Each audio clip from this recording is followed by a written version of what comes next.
time now for 12-time All-American swimming champion star Riley Gaines. And with the Women's Football World Cup kicking off later this week, the US soccer team member Megan Rapinoe has thrown her support behind the inclusion of transgender women in female sports, telling Time magazine, "You're taking a real woman's place. That's the part of the argument that's still extremely transphobic. I see trans women as real women. What you're saying automatically in the argument is you don't believe these people are women." Now, tennis superstar Martina Navratilova echoed many of our thoughts by simply responding, "Yikes." Rapinoe should know better than most the inherent competitive advantage biological males enjoy against female athletes, after she once led her US national team, widely regarded as one of the best in the world, to a 5-2 defeat against a team of 14-year-old boys from FC Dallas. So, Riley Gaines, great to have you here. Are virtue signalling stars like Megan Rapinoe setting back decades of progress in female sport? Absolutely they are. Look, Megan Rapinoe was once someone who fought for women's sports. While we don't agree on a lot, I'll be honest, she really was a trailblazer for women. She fought for equal pay, especially, of course, in comparison when it came to the women's soccer team versus the men's national soccer team. She fought for equal access, equal resources, and she succeeded on a lot of those grounds. But now, what she's doing, what she's fighting for, which is, of course, fighting for men to be included in our sports, taking our spots on the podium, our scholarships, our titles, being invited into our locker rooms, that is absolutely undermining her fight, undermining 50 years. Of course, in the States, we have Title IX, which is a law that is supposed to prevent discrimination on the basis of sex. And this is undermining that entirely, taking us back half a decade, at least. And Riley, to suggest that because it's a team sport, right, that it somehow doesn't matter is complete and utter baloney. I'm a massive fan of the sport of netball. You might not know much about netball, Riley, because it's a big English sport. It's the biggest women's sport here in England.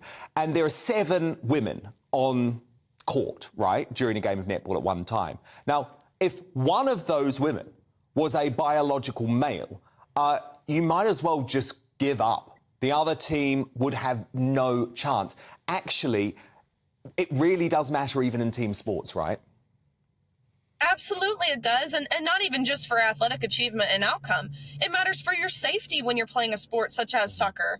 I will be honest, I don't know much about netball, even though I'm married to a Brit. He's from Manchester. But it does matter. Most certainly it matters for safety aspects. Yeah. There's a young girl here in the States from the state of North Carolina, and she was playing volleyball against a male, of course, a male claiming the identity of a woman. And this man, he jumps up, he spikes the ball, and this happened last September. It hits her in the face, knocked unconscious, and still to this day, keep in mind it's July, last September to July, she's still partially paralyzed on her right side. Her vision is still impaired. She still has to have special accommodations for testing at school because she can't retain information like she could before the head injury. And now she's not playing collegiate sports at all because of the effects due to this injury. So yes, it most certainly, team sports, I would argue that it's even a bigger problem when you have it on team sports. Yeah, indeed. And it's all well and good, isn't it, for Megan Rapinoe to take this position now once she's actually risen to the top of her sport. But what about all of the young girls who want to be playing football, or soccer as you call it, and might be put off because their safety might be put at risk, because their place might be taken in the team by a trans athlete? I just think this is when the woke mob actually don't give a damn about anything other than virtue signaling by thinking that they have to say the right thing without considering the practical impacts. Absolutely. And let me be the first to tell you, it is not inclusive to allow men into our sports and our locker rooms. That's exclusive. And it's not kind to ask a young girl to undress inches away from where male genitalia is being exposed. That's not what kind is. Which, of course, happened with you with Leah Thomas, right? Absolutely, yeah. And that's how I know, because I shared that locker room and I saw how these other girls in that space felt, and they feel the exact way that I'm sharing with you. Yet they're scared, they're silenced effectively. You know, our universities, they tell us we'll never get a job if we speak out. all kinds of different tactics that are really emotional blackmail into keeping us silent. But because I saw the tears, I felt that extreme discomfort. I know I'm a megaphone for so many, and Megan Rapinoe, she's simply appeasing to the radical minority. Yeah, I know. It's a real worry where we are at. And this is why I get angry, Riley, when people say, oh, you're just hyping something up. Women's sport isn't under threat.